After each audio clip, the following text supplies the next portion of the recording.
Well, hello, everybody. I'm Ed Parco here with Brian Gauke, and we are Aces53. And if you haven't been around for the last year and a half and you don't know what Aces53 stands for, when I was in college, one of my instructors in sales says, remember 4 aces and a joker. Aces stands for attitude, commitment, enthusiasm, and smile, which you bring to the table in sales.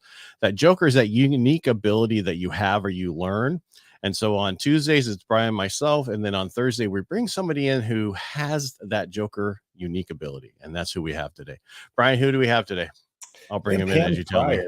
Yeah, so Pam Prior is our guest today. So I met Pam the same time I actually met you at the Speakeasy in San Diego.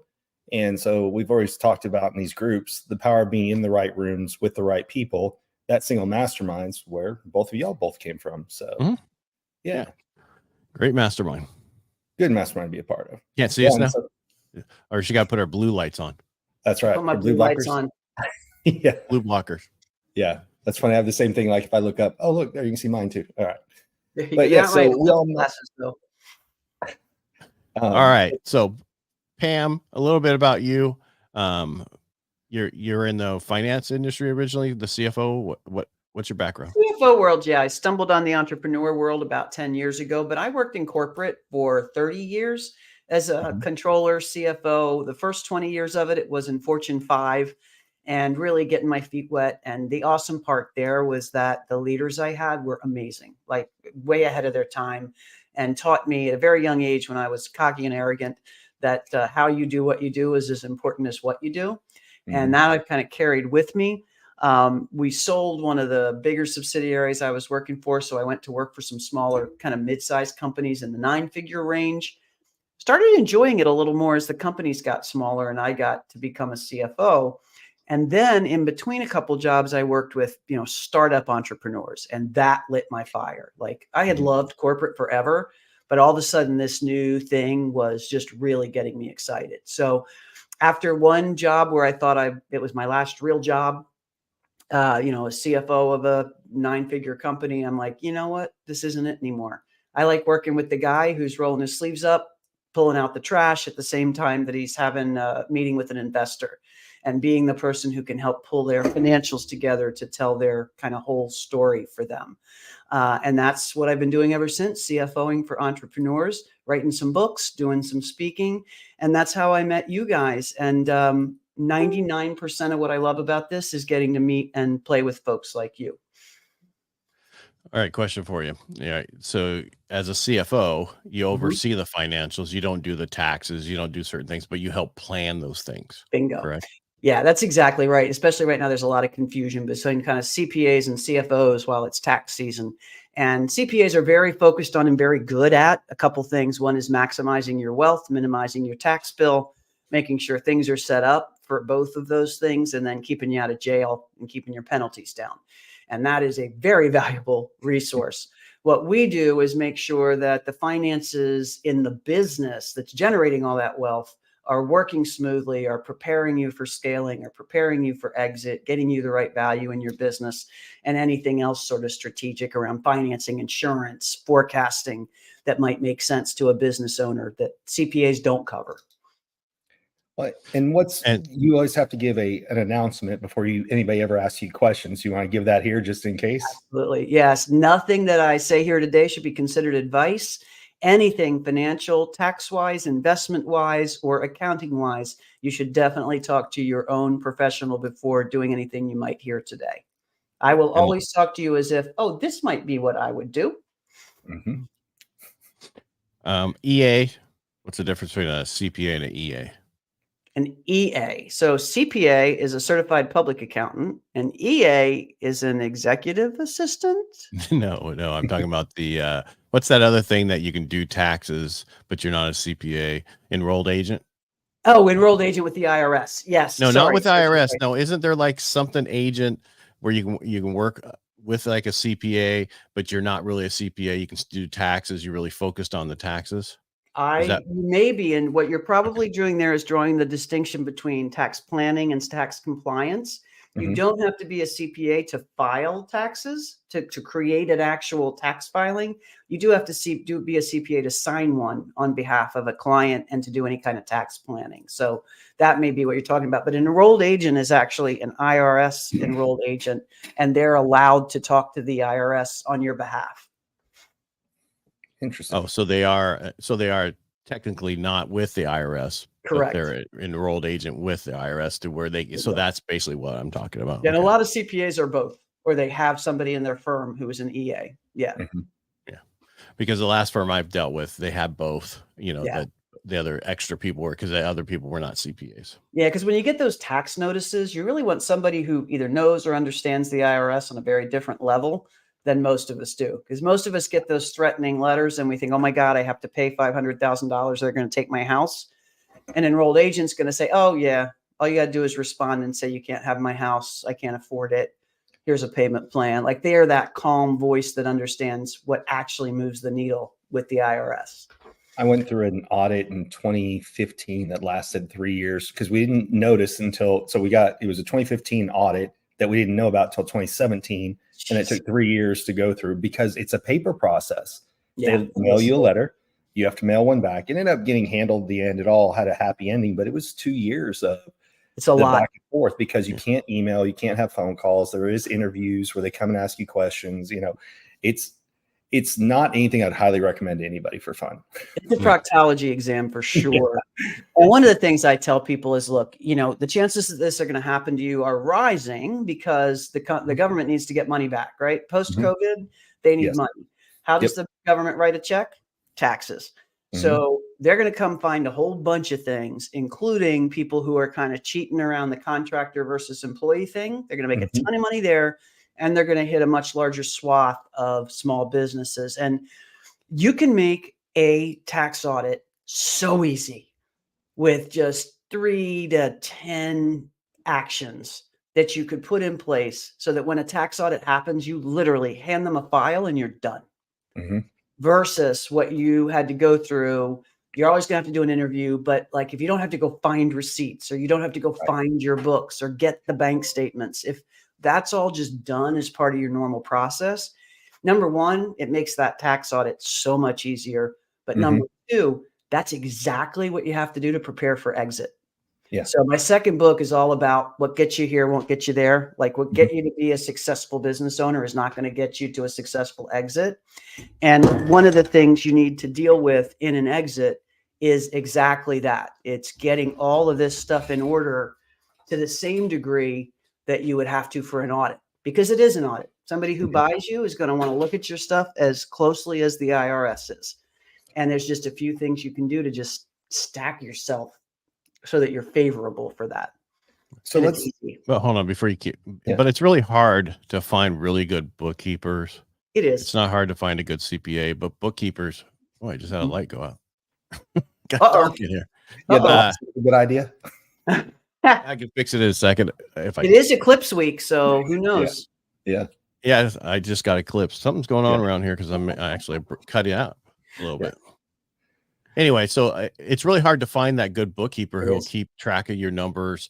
Because I had that problem in end of 22 where they walked in and said, "Here's all your stuff," and I didn't do anything. Yeah, it is now, hard. And now I just got a letter about 941s. Oh, geez. Okay, yeah, that the payroll tax filings they're supposed to. And they were I know they were filed. Oh, good. But I can't guarantee that they were paid because I had to do something. An EDD call and say, "Hey, by the way, this is okay. Let's pay it off and make payment." And then I assume, I actually have a light that just went out. Have you seen the flash? It's flashing. It's like, so I got to unplug it here. You're not gonna have a seizure, are you? No, I might because it's the way it's flashing. A beer at the same time. So all right, we'll have a drink. Keep going, Brian. Yeah, I'll just talk by myself. It's fine. There you go. There you go. He really is gone. So going back to what you explained, you start off as an employee corporation for a long time. Yep. What made you decide? I know you said you want to work with the smaller person who's taking out the trash, rolling up their sleeves, but what led to leaving corporate and then starting the other side of work? Yeah, it's interesting. So When I was in that last corporate job, I think I mentioned to you, like, it was perfect on paper. Like, it was the perfect CFO job for me. It was a dysfunctional leadership team that needed help getting functional, which is something I excelled in. It was a broken finance team that needed to get pulled together and going in the same direction. It was all the things that I love to do, which is clean up chaos. Yeah. 2 weeks into that job, I'm like, nah, I'm not thrilled here. It's not lighting my fire. And it was two things. One is, to be honest, the owner was an asshole. Yeah. He was a guy who was a billionaire and loved playing chess with people. And so he wasn't going to ever let anything truly get better because it took away his ability to manipulate people. So that's an opinion, right? But that was certainly my opinion. Yeah. And I had also worked with a couple of very small businesses, in particular, a startup that had gone from nothing to exiting at $70 million over the last 4 years. And it was in genomics. It was with a big Fortune 50 company, Merck. And it was an amazing ride. Like, we had to do everything from delivering stuff to the post office, to emptying the garbage, to figuring out how the hell we're going to pay payroll, to, oh my God, let's make sure this agreement is structured for the exit to really benefit the owner. And I realized through my career, I had learned soup to nuts about businesses, and that it was much more fun to do that work in a small environment where every single decision made a difference than in a large environment where you had to spend all your time convincing the powers that be how arrogant me still, how dumb they were and how smart you were. Right. Yeah. And that wasn't always the case, but you had to play the game. And I always played it well, and I was good at it, and I liked it. Like, I could go from under the hood of a truck to a boardroom in the same day and be completely happy, but there wasn't enough of that variety anymore. And that's what really drove me. And then one day the owner just pissed me off, and I just said, I'm out of here. And he literally said, wow, we pay you a lot of money and you're just going to walk away. And I said, yeah, I can't be effective here. And came home, talked to my wife that night, and she said, Pam, I've never seen you unhappy in your work. It's how you define yourself. I really do get a lot out of what I do. And I got her support and just left, and gave them the time I needed to get everything caught up and made sure they had a smooth transition. But it's just the ability to make such a difference so fast. Okay. Yeah, because I worked for a guy kind of the same way in the mortgage industry, and I learned everything in 3 years. He taught me everything not to do in the industry, but I couldn't have learned it in 20 years. There you go. The guy was I almost said his name. The guy had, because he such was an ass. He was my wife at the time, brother-in-law. And he had a mortgage company, and I went in and I grew it because that's my background and everything. But he had addiction for alcohol and drugs, but then instead of fixing that addiction, he turned it to cash. And so the company in 18 months, he made like, I think it was $25 million himself in 18 months that we were doing so much volume and everything else. And he went through it all. But what it taught me is what he tried to do and things that he did and certain things that you would never want to do and you would never want to get into, but it was amazing how he got out of them. Wow. So he knew enough to get himself out. And Ed, I'm glad you said that, because there's not because of that reason, but when I was in corporate, I always remember we were driven by that quarterly earnings thing, like especially for public companies. And then venture capital and private equity were the same way. It's like, drive to a financial goal, and people were second. And, I just knew there was a way to do business that flipped that and was still profitable, but I couldn't articulate it. And then since I've been out in this world of entrepreneurs, and luckily I've met people like you guys, there are a bunch of crappy people out there, but I've met a really good vein of people, and it's everything. The relationships are first, the money is second, but the money comes because of the relationship. It's like an outcome. It's not necessarily what you always have to focus on. And that's what I've really loved about being an entrepreneur. So and as a CFO, I pay attention to profit. Yeah. It seems if anybody's ever come from a smaller company, it's hard to go and be happy in the larger one. Yeah. Same for me, same for a lot of people. If your company was acquired by if your smaller company was acquired by a larger company, at first it's fun because you get all these new toys and you get like better per diem and things. But then when you're told stay in your lane, you can't do as much. Mhm. And then you know how to fix what's broken, but you're told that's none of your business. It seems that if you've always been in large corporate America, you're not bothered by it. Right. But if you've ever gone from larger or smaller to larger, then you can realize all the things you can't do. A Right. lot of people I know who started in startups, that was the whole thing is, like you said, in a startup, you do it all. Bingo. And then all of a sudden you're bought by a larger company and told, oh no, you can only do this one thing and that's it. And that's why a lot of people end up leaving, because they don't want to just be a cog in the machine. Yeah, that's exactly right. That's actually what I mentioned to you guys, that we've got the second book coming, and it's for just that reason. It's a founder. This is founder to exit, and the founder is a very different person than the person who's going to exit the business, but you still have control there, right? You can determine, do I want to work for these people or not? And if you don't, you get more money. And if you do, you get a little bit less money, but you can really pick your buyer, because that really is a common sort of shock to the system. And I've seen a couple clients go through it, and it's like, oof, this is very different. Even not even big companies, just 9-figure companies. We're not even talking the $1 billion ones that have so many procedures set in stone that there's no escape. And that's one of the things that we're focused on this year that Ed really helped redo the direction of. In 2024, we're talking about how do we help people learn to stand out? What do they do to make themselves different? So you went from corporate employee to starting your own thing, but then you were just a nebulous person out there in the universe. So what are the different steps you went through to make Pam Prior stand up one level above just somebody going out and Googling that they want a fractional CFO?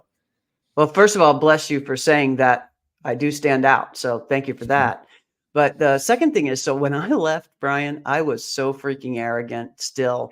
I'm like, I knocked this corporate shit out of the park. Every raise there was to get, I got. Every promotion I got. Every, review was an A, all the things, right?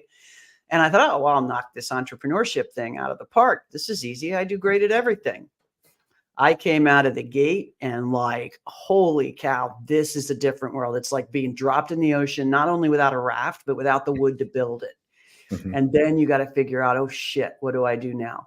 So I got incredibly lucky in that one of the very first people I met, and funky story, my mom happened to have, it's horrible, actually had a broken femur and was in the hospital on morphine. I was visiting her, staying with her overnight. So it was like 2 a.m. Mom was sound asleep on happy drugs. I was awake listening to a podcast, and my current publisher and book coach came on and did an interview on a podcast. I didn't even know what a podcast, I knew what a podcast was, but I'd never really listened to them before.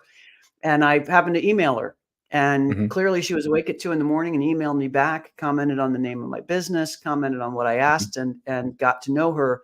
She has led me. I don't know if you guys know this, but I keep this geeky map of everybody I know and how I met them. Like literally that shows, like you guys are on it, and it shows how I met you and how I met them and how I met them. So I go through this weird gratitude exercise every day where I start out at the end of one of these strings and just get a little bit of thanks for everybody all the way down the chain. Well, Angela is one of the people that essentially I hit every day because she kind of introduced me to everybody in this world that played the way I wanted to play. And given that, I was able to make friends, provide value, got to do small stages, got to do some larger stages, wrote my first book, did a couple sponsorships. Like you have to invest time and money to stand out. I would love to say you didn't, you can just be good. But unfortunately, getting clients has nothing to do with being good. Keeping them and providing value has everything to do with being good. Getting them is a whole different skill set I needed to learn. And thankfully now I've got a team that's helping me, and it's just making consistent noise across the board. And it's with books, with podcasts, with social media, with email, with attending events, and adding value every time you get there and you can. That's kind of the goal. So my advice to anybody just starting out is meet people, meet good people, and meet enough people that you find the good people, and they will help you and you will help them. And it's not transactional at all. It's just real. And that's what you really want to get after. I totally agree. Get on podcasts. Get on podcasts. That's right. It's the easiest way to get other people's especially this podcast. Get on this podcast. Yeah. If Pam even knew the name. Yeah. If I did, I did. I heard it at the beginning. Just look at the screen up by my head. American flag. 53. Yeah. But you didn't actually tell me why it's Aces 53. You alluded Because, to it. well, aces. Well, and so it's 4 aces and a 4 joker, cards, yeah. right? So the Is problem Joker is, worth 1? Is that why? no, Joker. So Wow. Joker is that unique ability you bring to the Yeah. table that nobody else has, or you learn. Like if you learned everything Brian can teach you about reading people's faces, that would be your unique ability. Mhm. Your unique ability is how you can deal with the CFO in that world, that financial world where somebody else cannot and don't Mhm. understand it. So and that's what we call a Joker. The problem is 4 aces and a Joker was a band, so we couldn't take that one. Ah, But the 53rd card in the deck is the first Joker. is the Joker. Got Right. it. Love it. Yeah. Now I'm completely on board. Yeah. But it is it's important and important. Can't even talk. But for me, like I have radio, I have podcasts, I've been on documentary, I wrote a book finally, and now I'm working on my second one, which is just a switch, because you really have to niche yourself down. Yeah. And the problem is we don't. We say And we I do. so fought that from the start, Ed. I was the biggest, no, I'm not gonna, from the start. And you're right. You have to. Mhm. Because just the other day I was on a podcast with a lady interviewing her, and I was asking her, and she's from London and she's got that accent. So, and she was a fitness person. And then she helps, she helps people, a lot of people, how to do certain things and coaching them and stuff. And it kind of came up about veterans. She goes, I love veterans. They do what they're told. Like they'll do, if you help them, they'll do exactly what you They'll tell. do the thing. And she loved working with females. I said, okay, well, there's your 2 niches that first of all intersect. So Yeah. why don't you only work with veteran female veterans only? I said, you only need a few for Yep. what you do. Why don't Mhm. you just focus that niche, and then you do really good at it? And then now she's like, then she sent me an email later going, thank you so much for that, because now I'm really thinking about what you told me. Brilliant. Because we always talk about this. We always talk about we have niches, but we Mhm. never focus on those niches. My biggest problem is should always be veterans, because I Mhm. am a veteran. The problem where I live, we don't have many of them, maybe 5% of the whole population where we are, because all the bases are closed, and it's not like San Okay. Diego or Texas or And Florida. so many are deployed right now, frankly. So, so I still now focus on veterans, business Mhm. owners, especially veteran business owners, Yeah. and then reverse mortgages for people who need to get their dignity back. So, I love that. And you know what? It's interesting because somebody told me something about this that finally opened my eyes. And they said, look, pick your niche and focus on it, because you can do that and really speak to them in a way that nobody else speaks to them. And you stand out as not the commodity. And they said, anybody else, you're not ruling out all those other people. There's still the whole dartboard, right? And Mhm. people are going to hit it and see it who aren't in your niche. So you're not ruling other people out. You're just giving an exceptional conversation to the people who you really specialize in. that's a good way to put it. Yeah, that really opened my eyes that Yeah. darts are still going to hit you, even if you're not targeting them. Right. Because a lot of people think, well, if I just niche, I can't do anything else. And that's not what we're Not saying. true. We're saying just Right. what you're focusing on Yep. is all you should be focusing on. And ever since I focused more on veterans in the last few months, even more because of first of all, we have this thing we're putting on, the Firewalk. It's amazing how many more veterans I've gotten transactions from people that they're just there already. They're just coming to me now. Yep. Where before, yes, I was good at it. But so one of the things I was able to do, which a lot of people can't do, is I did a VA loan in 9 days. Wow. Yeah. Wow. Okay. You know how to navigate that for sure. Yeah. And I just did another one, which I was like, oh, that's an exception to a rule. I even did another one where the appraiser didn't do it on time, meaning that he has 10 days from the date that he sees, gets the order and everything. He took 10 days, and we were ready to close the moment his appraisal came in.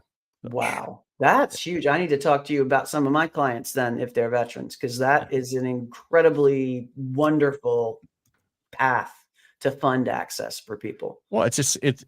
Hard-earned. Yeah. And it's not that difficult, but people make it difficult, or Yeah. they don't understand it. I learned when I was younger, the harder the thing is, the less competition in it. It's true. What is it? The nobody walks the extra mile. You're usually walking it alone. I don't know. What do you think, Yeah. Brian? You're not talking today. That's because I was getting banners up. See, look, I just went and got one There for you the go. Firewalk since we were talking about it, and I realized that we had not popped up Pam's. So There Oh, we hold on. go. I got something better than that. Oh, there you go. There we go. Yeah. All right. Are you Well, yeah, going to we'll do have the to walk? get Are you there, going Ed. to walk across the fire? Yeah, I'm the MC, and then I'm gonna. Of course, I have to because I'll Have be you the done it first one. before? No.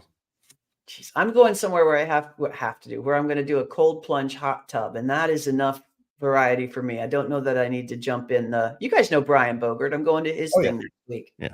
You know You know what's what? funny is Where a do lot of us Pam? are Where going do to you be up live? there. I live in Yardley, Pennsylvania. Do you have a pool? No. Okay. See, I use my pool during the winter as a cold plunge Mhm. because it gets down to Smart. 49. I have never done a cold plunge. I'm so nervous.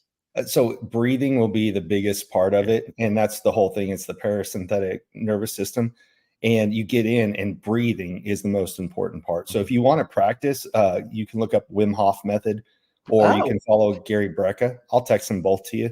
Thank you. Yeah, Wim Hof is the guy that started the whole cold plunge thing. So his quick story for anybody who doesn't know it, his wife committed suicide, and he started looking into depression and everything else. He found out a lot of it was health related. And I think they had 6 kids, and it was a horrible situation. But he started doing. He lived in Russia, and would start doing cold plunges and looking at it. And he got to the point of, between the breathing technique and the cold plunges, they did studies where they brought people in and purposely injected them with like simple flu virus or something like that. And through breathing and the cold plunges, they were able to defeat the viruses instead of being susceptible to it.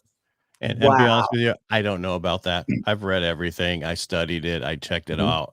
The biggest thing I see from it, when you were saying control your breathing, I was like, if you want to practice it, get a hammer, hit your big toe with it, and see if you can control your breathing through that. That's pretty much what it's going to be. That's what like that feels like.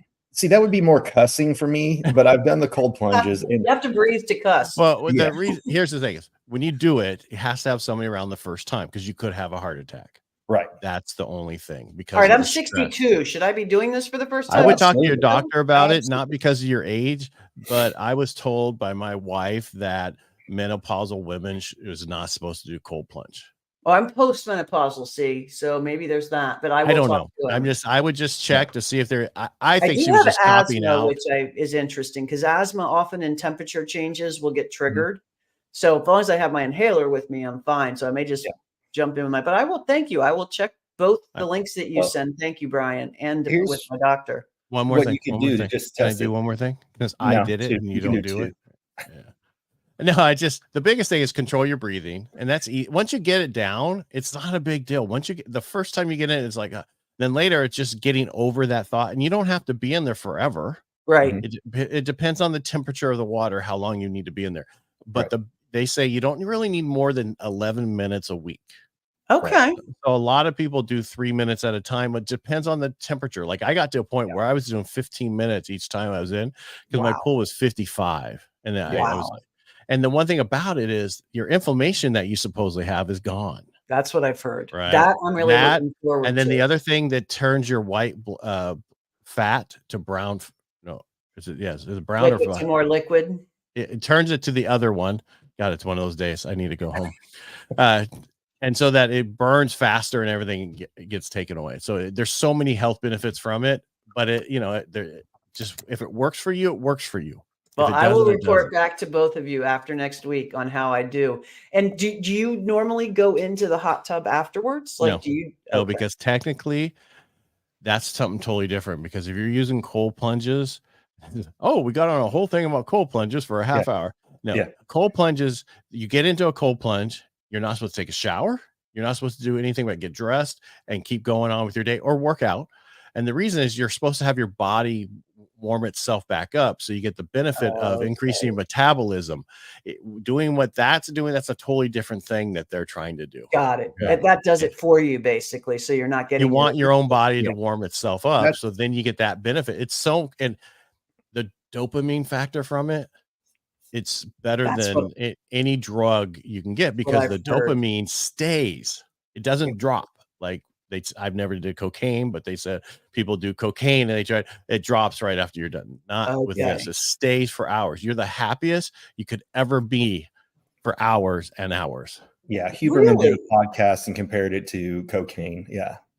That's one everybody looks at it. And what Ed's talking about is the difference of what you're going to learn to do is going to to dual extremes fast Yeah. versus the typical cold plunge. And one of the ways you can test it is at home. They encourage you to start by doing a warm shower and then turn it cold and try it for as long as possible. And breathing is the key. So you don't have to, if you want to test it a little bit before you go, cold showers will do it also. Now, obviously you don't have full body immersion, but it lets you see how you would react to it. Got it. So it lets me at least get a sense of what it's going to be. It's not quite the magnitude, but it gives me a sense. Like people, the difference is, here's the difference. You jump in a pool or a thing, it's a lot harder to get out right away. Your shower, put your head under. Oh, I'm out of it. Yeah. But that's what forces you in the shower. If you think about it, that's more the mental, is to stay in the shower because you can walk a foot away and you're done. And the breathing to me, because I know when I walk into a cold ocean, I like stop breathing. It's like, oh, this is cold, go, instead of. Yes. Yeah. It's just what controlling. What you're going to learn is what Brian's going to be teaching you is a different dynamic. Is how does the body adjust to two extremes at one time? And like when we went to, I went to a wedding in October in Mexico, and their protocol was steam room first and steam room directly into the cold plunge. And it was so hot. It was freakishly hot last October, where it was supposed to be like in the 80s. It was still 105. And what we ended up doing is before the wedding, like that day, we did cold plunges. So we'd stay cool for a couple hours going into the wedding. Yeah. And instead of walking out immediately sweating to death, it was probably 2 to 3 hours before that you really start sweating, like if you just walked out of your room. Wow. And you had that same dopamine high kind of for the whole. Exactly. Well, that had an open bar. So it was a combination. He had it, but then he got rid of it and had a depressant. That's right. So I recovered faster than the norm. But yeah, I'll send you some info on it. But you definitely, if you want to just beta test it, you can do it in the shower. I'm going to do that tonight. When I do my shower tonight, I'm going to do it because what the heck, this might as well see. To Ed's point, I probably will just go, oh, that sucks. Yeah. But I'll try and force myself to stay under it. Yeah. I can't do a cold shower, but I can do a cold plunge. Same thing. That's my reward. My first $20,000 gig is going to be a cold plunge for the backyard. So love it. All for it. Yeah. Or $20,000 a month. I'll just get it's $20,000 gig for you. Exactly. You're more than 20 grand on stage. I've seen you. So I just renewed my lease with where I'm at. I'm like, okay, I can fit a cold plunge over in the corner over there that kind of sits with nothing in it. So that's my new goal. But you'll love it. It's good. And you want to have them inside. You want to have them inside, not outside. Oh, did not know that. Because the hotter it is outside, the more it has to work to stay cold. Got it. So it's going to use a lot more energy outside than if it was in your house at 70 or 71. Well, I got a garage too. So exactly. Because that's even cooler, huh? Cooler than being outside. Have you been to Texas? No, it's not. No, it's not. Dude, it's Texas. Yeah. I know Texas is hot, but I'm just saying so I have one I was going to put in the backyard, and that was my plan. But then I'm like, okay, the more I research, because you can actually, people create freezers into these things. They do all these different things that they do. And I was like, I can put it right there. But then we get 110 to 115 occasionally. Yeah. It's dry heat. It's not your guys' freaking heat. Yeah. It's totally different. Yep. Yeah. But go ahead. No, I was gonna say, inside my garage is definitely cooler than my backyard, but I still, like, when I'm rowing in the garage, I have a big fan just because it gets so freaking hot in Texas. Yeah. And humid. Yeah. So are you in a closet, Ed? Is that where you've done your studio? That is awesome. I see how small it is and the sound things. No, it's not small. I'm in a bedroom. So I created a whole, this is a green screen behind me. It's like a little nook. No. So that's my old studio. I shouldn't be telling everybody when we're live. Oh, that's not you. That is me. In that, but I mean, you're not in that. I used to. I had that studio at my office. That's a really good studio. Screen. My first studio a long time ago. Well, I use a DSLR. In that office where I'd set up, which is the one behind me, I had a electrical panel on this side and an electrical panel on this side. Nobody wanted that office, and behind that little thing right here, right there, where is it? Over on that side, this side of me, no, that side of me there. That's where they have the networking stuff and everything on a rack. Okay. And so I put false walls up and turned it into a really nice studio. Nice. And then I built out my conference room into a real radio studio at the office. And then our whole world kind of changed, and I didn't have any working at the office. I was there and a couple other loan officers, but then it was like, I'm only in my studio. I'm never in my actual big office that has a nice TV, desk, everything. I hadn't been in 3 months. And so Wow. finally my landlord wanted me to sign a 2-year lease. And I'm like, no. And so Yeah. I got out and I moved to a smaller office, but I set up my wife went to work at back to Kaiser at work. And so she didn't need this room anymore. So I took all the sound batting that I made. I'll show you afterwards when we're done what we have. But I created certain things to knock down the sound. And it was what I did for my other studio. Yep. So. I love it. That is perfect. I think a lot of people had to do that in adapting to the pandemic. I mean, there's so many things. I just did a podcast episode on the change that we all needed to make when there are things that are unexpected. And there's always another way to do things and still add value. And you just got to find it. When the earthquake shifts the earth, you just got to find where the new waterfall is. Mm-hmm. So awesome. Ironically, we're all going to be in Arizona. Well, sorry, Pam, you and I will be in Arizona at the same time, because when you're going for Brian's, I'm going to go speak at Chris Casamas's. Oh, cool. Awesome. He's there the same weekend. So his event's Friday and Saturday. So I'll be out there the same time you are, and then some other people we know. Dry heat. We'll get our chance at dry heat. Yep. I live it. But it's only 67 right now here. So. Oh man. Well, our temperature dropped. So we've had the earthquake here last week, and we've had tons of rain. So our temperature's running way low right now. It's been crazy out here on the East Coast. We were but it's the same thing here. We had Friday was the rain. It was so cold. It was rainy. It was probably 39. But we don't even talk about earthquakes in California because it's just like every we day. Always have them. Tuesday.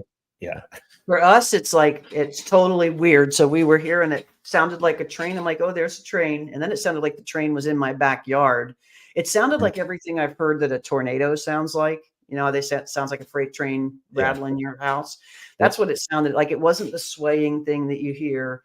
It was literally just shaking. And it lasted, I don't know, maybe 20 seconds. Not anything too crazy. I was watching Barney at the time. So there you go. When they were on. They were on. No, I said Barney. I said Varney on Fox News. Okay, Barney. There we go. Sounds like Barney the dinosaur. Is it that's what I was saying, you watch. Purple dinosaur. That's what you watch.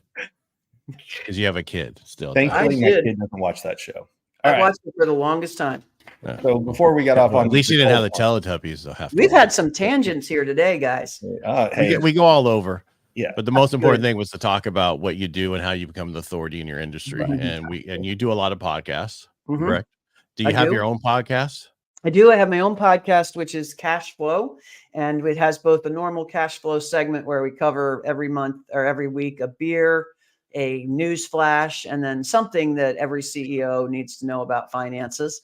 And then I have a Know Your Map segment where I invite people like you on to come do, here's the important thing about relationships. And I told you that's a big part of why I really love what I'm doing now. So I like to share anybody that's on my map to kind of talk about what they do, how they do it, how we know each other, and how relationships have really made a difference to them in their business. Every time I think of this map, I'm thinking that, any of these drama series we've ever seen, and you see that yarn going across all these different ways, and the crazy person who's putting that all up, and that's all I'm seeing. It looks like it's in MindMeister. So imagine a MindMeister mind map, and that's what it looks like. It's crazy.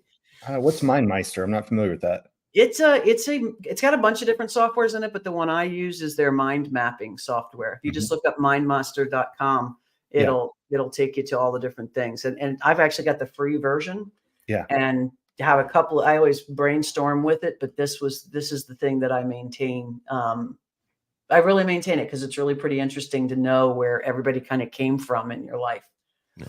I mean, it's amazing because I met so many people through this, the speakeasy that, because you meet 40 people on, 39 if you don't include yourself, right? Usually in the audience, and plus everybody else, and we all stayed together. So, and that's the thing. I do it when it becomes a meaningful relationship. Like you guys are on my map. It's not everybody I meet, but it's the people that I develop some kind of relationship with, and it really does help you also think if you're going through that every day, like I was talking about. There's so many connections to make for people. There's always somebody who needs this, and here's that person who has that, be it an audience or a skill set or something. So it's just been an eye opener for me, and I've really enjoyed it because there are 3 or 4 hubs, right? Certainly Sims Distillery is one. Angela, my producer, is one. Giovanni of Archangel is one, and all of my business tails back to one of those three people since I've been an entrepreneur, which is really kind of bizarre.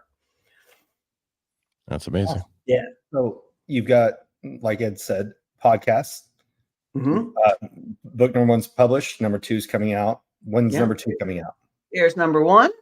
Mm-hmm. Number 2 is coming out April 25th. Okay. You guys will be hearing about it because I'm going to ask you all to buy and make a review for me if you would when the time comes. And anybody who wants to, feel free to go to my website that we've put here, and you'll find out everything you need to know about being part of the CFO circle. Get a few signed copies for yourself, be able to participate in a book club about exiting your business. And then also a few lucky people are going to get about $7,500 worth of value from me one-on-one. So that's what we're putting in there to kind of encourage people to help me help a lot of entrepreneurs, hopefully. And one of the things we didn't talk about is you also do speaking. I do. Well. What That's type my of very favorite thing. Yeah. For anybody who's on here who thinks I want to hear Pam, what's your sweet spot for speaking? So what I do is bring finance to entrepreneurs at whatever level they are in plain English and with humor, so that we can grab them to get the couple of points across they really need to know, but also get them to laugh at themselves and realize it's nothing to fear. And that'll vary audience to audience. Frankly, I have a few keynotes in particular that I'll modify depending on where people are in their business journey. Sorry about that. Just not. That's okay. Brian does all the time. I really target the specifics to whoever's in the room. It might be mindset one day. It might be cash flow another day. It might be taxes another day. And it depends on kind of what the audience really would get the most out of based on where they are. If I can add like 3 things that I recall from you talking on stages before, where I've been in the audience, you've been speaking. Mm-hmm. Once again, it's not advice, go talk to your own professional, but you'd mentioned one that I still use this day. What's the mileage? I just drew. It's Mile IQ. Mile IQ. Yes. Yeah. So you download it on your phone. Everywhere you go, it's going to annoyingly pop up and say, was this personal or business? If it's business, I write notes in it. So it tracks my mileage. Even better. Yeah. You just go in and, you can even open up the fact afterwards. And what I do is I keep a Google spreadsheet of every gig I'm going to, what day is it, what podcast, and I write in there, what expenses did I have? Is it mileage, airfare, Uber, you name it, meals? But the mileage IQ is great because it constantly pops up and goes, hey, was this personal or was this business? Right. Swipe left, swipe left or swipe right. Exactly. So easy. You can do it once a day. You can do it once a week. He's on Tinder. He knows how to do that. You can wait till the end of the year. I've never been on a single dating app. When did you start? Oh gosh, what's the one that you're talking about uploading your receipts to? One of the ones you like.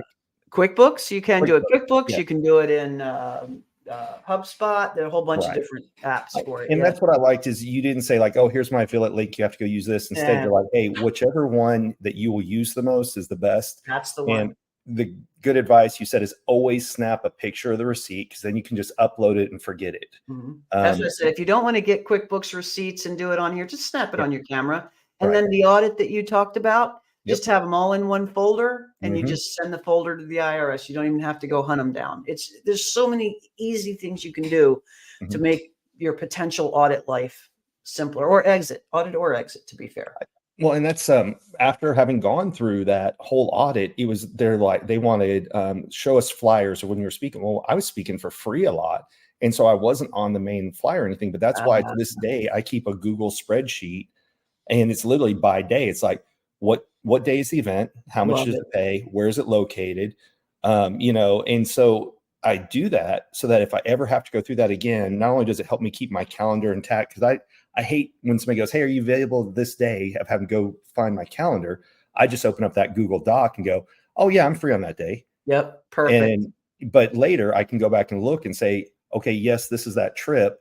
And what expenses did I have on that trip? And what date range? And, because I think something everybody hopefully knows if you're listening by here is you need to have your own bank account and you need to try and have a credit card just for the business. I know that's not always possible because when you're growing the business, you have to use different cards, but try and stick to one card. That was one that was the horrible ordeals. I had to go through like 4 different credit cards. Yeah. And if it's mixed with your personal stuff, it's even hairier because then they get much more inquisitive Oh, than yes. they Well, do otherwise. Yeah. I had to print out an entire year's worth, and I had to go and redact it line by line of what was not a business expense. And I had black marker, Sharpie everywhere. Yeah. It was a pain in the butt. Yeah, So, it is. And like I said, there's just some couple little things you can do. One of them you mentioned, have a separate bank account, try and get a separate credit card. Even if you can't get one in the name of the business, it doesn't matter. Just get a separate personal one and Yeah. use it just for business. You do those two things, you have got 50% of the nightmare handled. yes. There's some more you can do, but that certainly gets 50% of it handled for you. Well, because they're going to want to go after all the Schedule C's out there. Bingo. Just because this is the 80s again, where they had all these IRS agents Yes. going after everybody because they needed to They pay. need cash. Yeah. Because they're spending all this money and how they're going to pay for everything. And they just say, we're going to take corporate from 21 to 28 and we're going to do this. We're going to do this. And we're all saying, yeah, leave.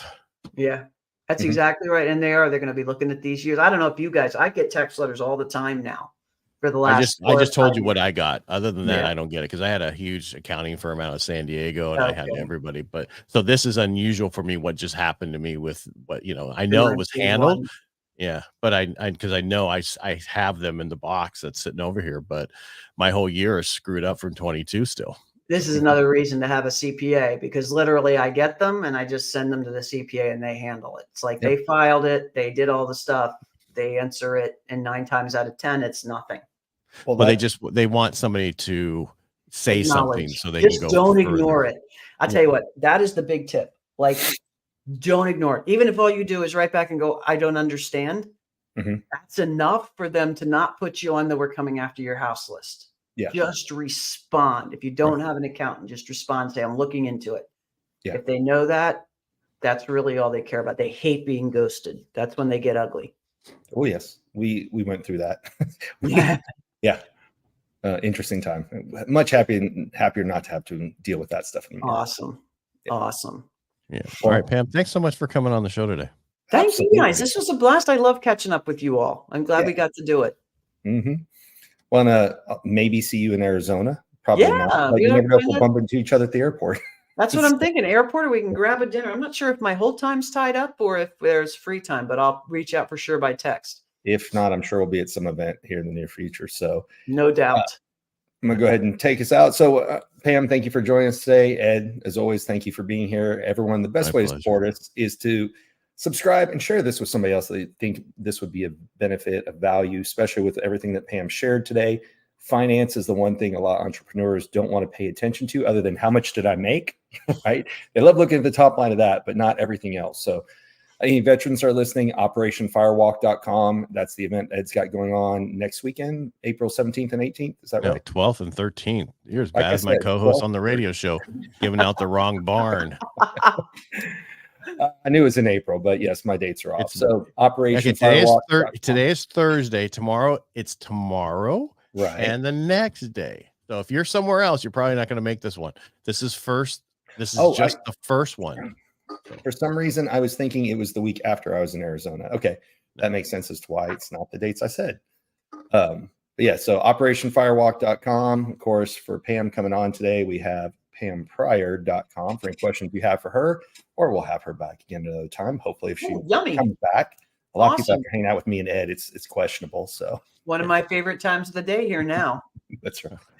So with that being said, everybody, thank you once again for being here, and we'll see you on Tuesday. It's just Ed and I, and then of course on Thursdays we have a special guest on. We call the Jokers. That's someone who has a special skill or talent that we're going to share with you guys. So everybody have a great day.